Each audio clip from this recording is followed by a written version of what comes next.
Hello everyone and welcome to Heroic Spellblade Aluriel. The biggest things that you're going to see changing between normal and heroic is where you tank Spellblade herself. So the first thing you want to do is tank Spellblade right up against the fountain like you're seeing here.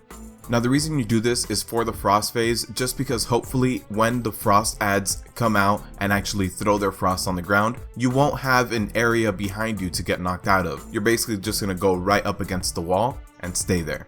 Now again, like with normal mode, you should bump these stacks of frost between 4 to 6.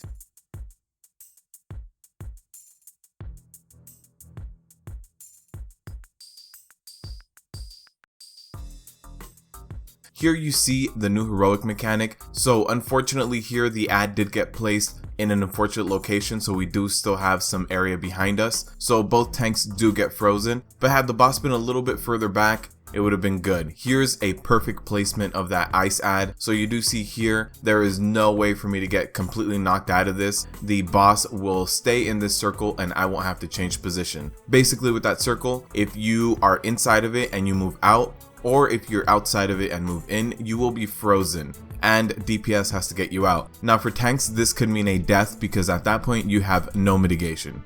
With the fire phase, you want to drop the patches of fire spread out. So you'll see here that no two stacks of fire are within 8 range of each other. If some of these ads were dropped within 8 yards of each other, they would enrage and start one-shotting people. So you do see here that you do want to spread those ads out and you do want them to be at least / range 8 from each other.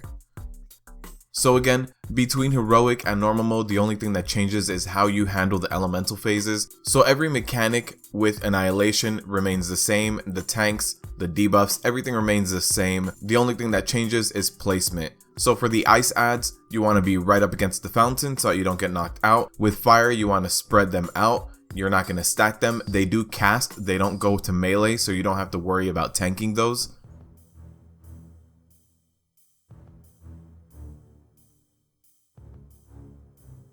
And here with Arcane, you do see that no matter where the group was, all of the group has to stack up behind the boss. When the orbs start dropping, the group will start moving away slowly.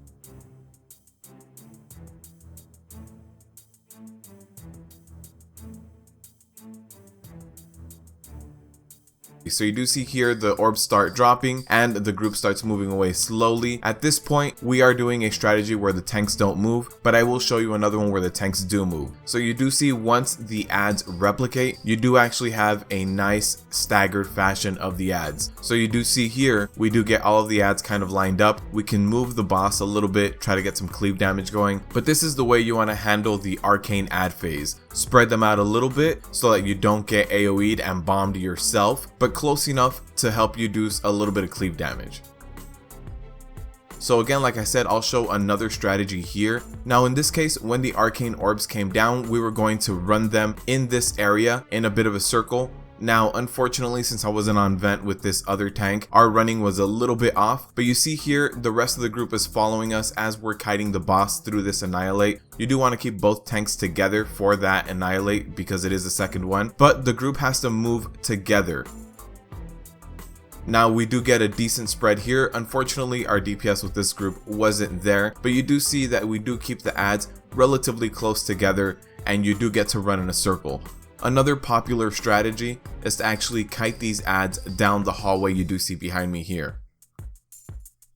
The perfect time to Bloodlust in Heroic Spellblade is actually as soon as the Arcane ads animate.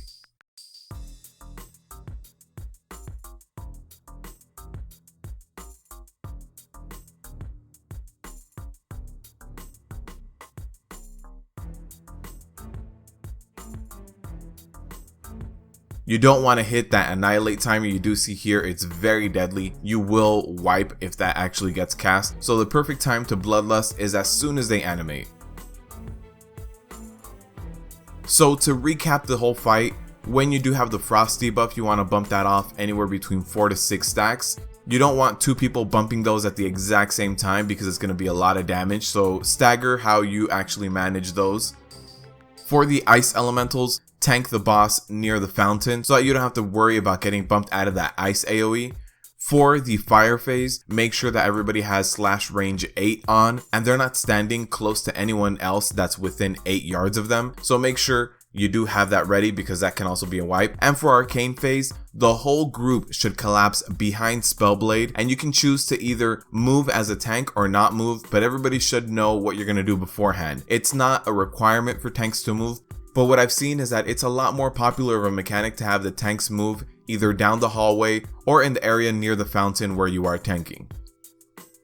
So again, keep that in mind. All of the groups should be staggered behind the boss and should move in unison, so it does require some communication. But that basically covers it for the differences between regular Spellblade and heroic Spellblade. If you need any more insight on specific warrior tanking mechanics or what types of damage are being handed out during these phases, you can go ahead and check out some of these other videos I'm going to link here at the end. But if not, as always, good luck tanking out there.